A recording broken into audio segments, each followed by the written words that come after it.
It's great food. So I wanted to start with just a couple of messages from people who would have loved to have been here but unfortunately can't make it. Two of them are my brothers, so there's a message here that I'm going to read out from Ben Mason.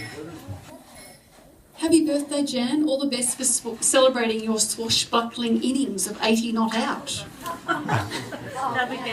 Sorry we can't be there to partake in the festivities. Thanks for everything you've done for us and being our home away from home. Love, Ben, Mel and James Mason. And then there's also a message from John Mason. I just got to find this one. Happy birthday from all the Orange Masons. Orange Mason. Yeah, the Orange Masons. John and Amelia live in Orange. They're not the Free Masons. Even though she doesn't live there anymore, she'll always be everyone's Toleban Road auntie.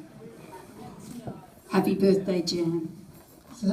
So some greetings also from Dennis and Robin Rowe, who weren't able to make it to Sydney either, but send their best wishes. So we're all here to celebrate what's been a pretty amazing 80 years, and there's some great photos up there that I think most of you had a chance to have a look at. The other thing...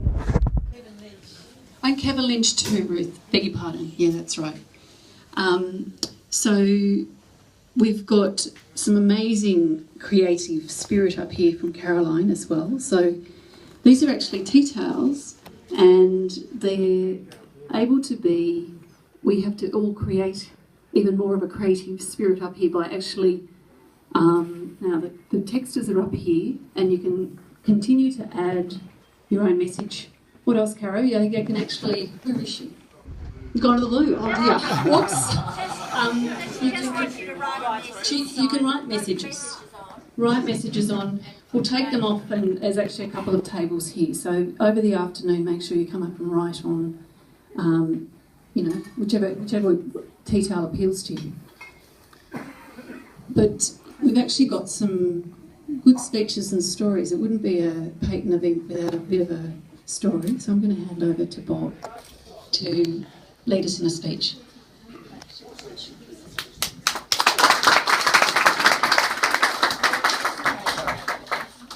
Thanks, Wendy. Now I've got my... Is that the right... Yeah, Yeah, that's good. I don't trust myself without my notes. So, isn't this a great day?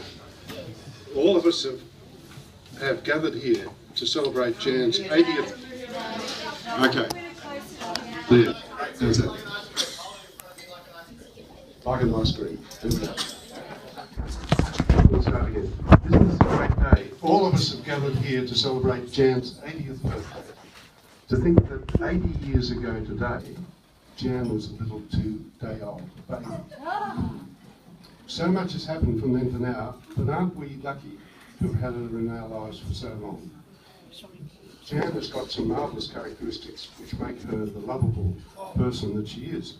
So I thought I would touch on some of those with examples from different times of her life. So we start with the great endurance that she has shown over the years. And just think back to her first day at school.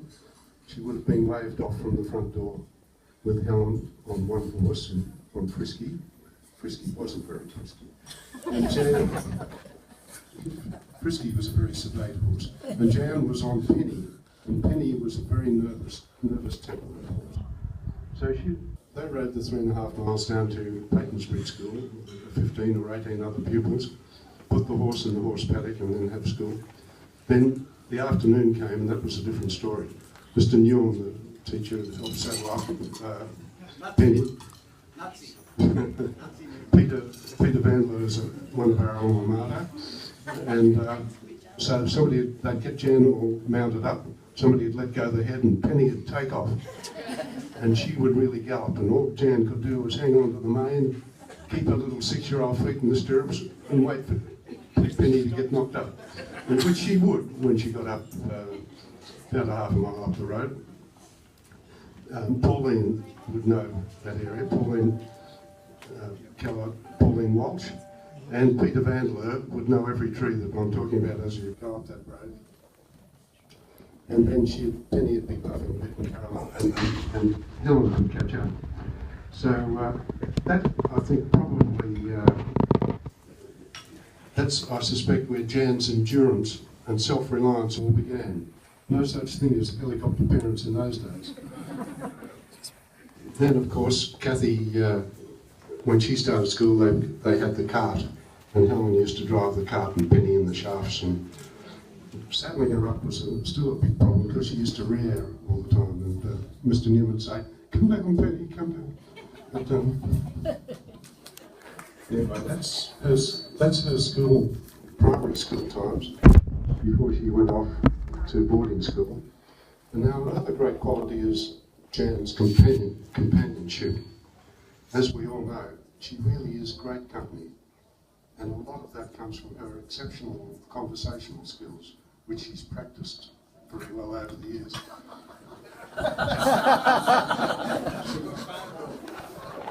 She can talk to anybody, and she does. I can remember when I was about 5, when she was about 9, how much the Italian prisoners of war who lived with us during World War II especially loved talking to Jan. I might be walking with her out the back gate in the morning and we'd encounter the Italians. "Gina, buongiorno!" To which Jan would wave her arms around and say, "Buongiorno, Rinaldo, Johnny, buongiorno, come stai?" And I'd be looking at it thinking, how does she do it? You know, she's rolling the eyes around, she's waving her hands, and so expressively. Yeah, another mic. How's that one? Oh, better. Is it on? Better. I think of all of us, Jan was, she was the favourite with the Italians, but I think she has the Mediterranean temperament. She's a bit of a night owl. She likes a siesta. She's keen on her art. Great eye for taking a photo, and plenty of imagination, as exemplified by this little story. Mr. Newham one day asked them to write a story about their pet. So she wrote a story about her pet hen. And she said, "I have a pet hen and I feed my hen. But one day we needed chicken for dinner and my pet hen was killed and cooked." And she said, "I would not eat it. Dad would not eat it. Mum ate it all up."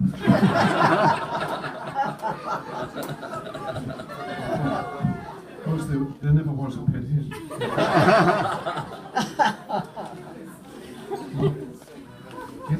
Getting back to her conversational skills, these would have been honed by talking to fellows that used to come and work on the farm. There's old Archie Armstrong, who was our shearer for years. We all loved Archie, and so he was a special person. He used to come out and shear and stay the week with us, or 2 weeks, and he'd go home on the weekends to his own little bachelor house down on the river. And Mum would feed him up, bring in his cup of tea. "Oh, thanks, Mrs. Payten." Then he'd like black tea, and then he'd first of all the sugar, four spoons of sugar, and then stir it and stir it and stir it, and we'd be waiting for the stirring to finish, and then pour the tea into the saucer, and then lift it up and go.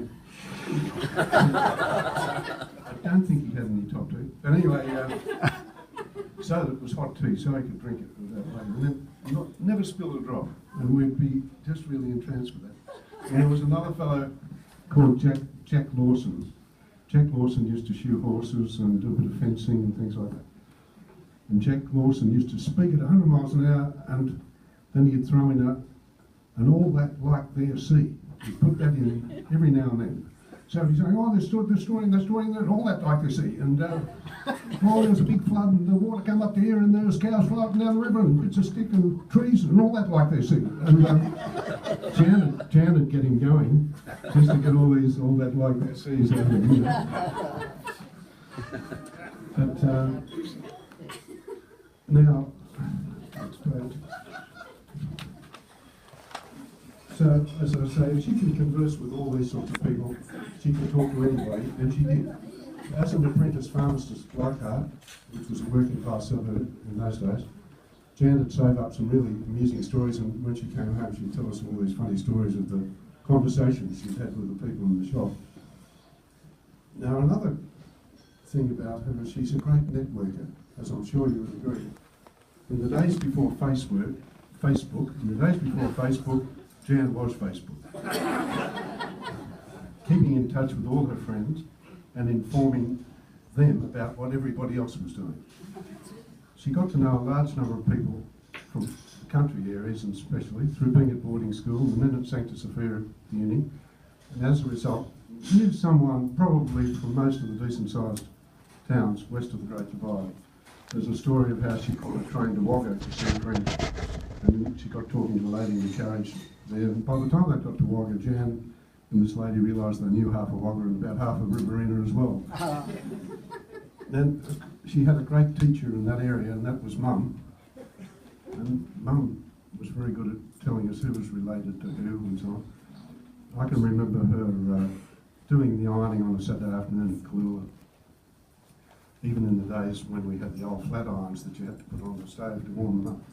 But she'd have the wireless on, and she'd know all the bloodlines of the really good horses running at the time. She'd also know the genealogy of the people that owned the horses. So not only who owned them, but also who the owners were related to. And so Jan's like that. She just has to know who's related to who. And that interest in people is not only a hobby for Jan, which it is, but it's not only a hobby, it does good for other people. There was this story of her, she's working at Concord Repat in the hospital, and she finds this fellow there and looks at his papers and things, realises he comes from on the Lachlan River. So he gets to know him a bit. And then down another ward, she finds another bloke. You know, he comes from the south side of the river, and the other bloke's from the north side of the river. He's just a bit downstream from the other bloke. So she goes to the powers that be and gets them put in beds alongside one another. Comes back the next day, they've had a great time. They've discussed everybody down one side of the river, and that today they're going to go up the other side.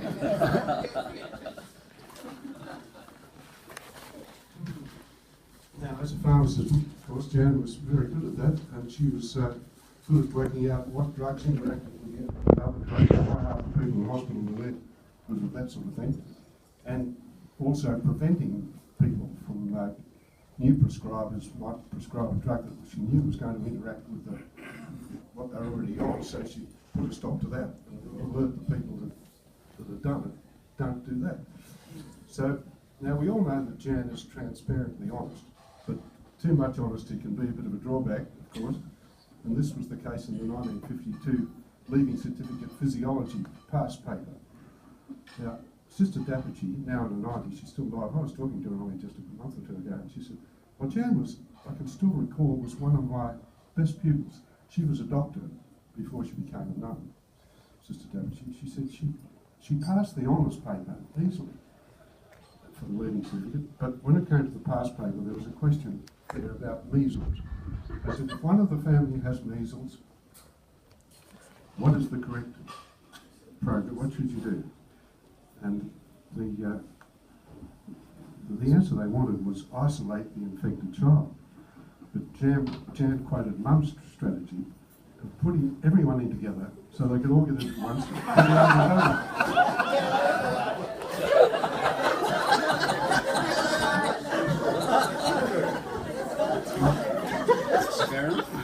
Mum knew, of course, that it was impossible to isolate one child from the other five. And then when you've got an incubation of 2 weeks, period of 2 weeks, you've got 6 to 12 weeks, you could have this thing rolling on and on and on forever. Unfortunately, the examiner didn't agree and failed her. So she failed the pass paper, so she didn't get her honours. Now, Jan has always cared for others, and that was most evident when she looked after Mum during her series of strokes, and that was really a great thing. Now, the hours spent doing this kindly and so selflessly are a measure of her true character, and the same can be said for the way that she looked after Noel.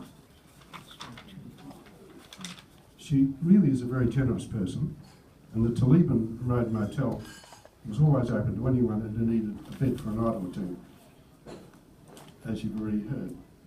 she would frequently have boarding school children out for Sunday lunch, and as I know from our Year 7 Riverview boys, James and Ian, they used to invite themselves to Jan's for afternoon tea, just arrive with a few cousins, or some cousins of cousins, or just friends. So Jan always had a big supply of biscuits and soft drinks and things because you never know when they were going to come. Now her godchildren are lucky enough to have her as a godmother, and she'd be one of the best godmothers that you'll find. They'll tell you how generous and loyal she is to them. As for me, she was always good for a loan when I was running a bit short on cash. And Jan was working, and that was most noticeable when I was in final year, because I just met this rather nice young lady, and I was running out of cash quick because it was towards the end of the term. So I asked her to lend me £30, which was about a week's wages. It was quite a decent hit. And I said, I'll pay you back next year when I get a job.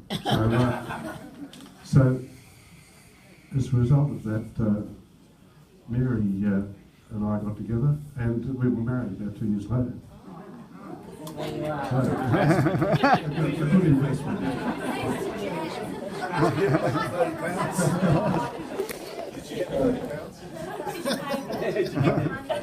I did pay her back.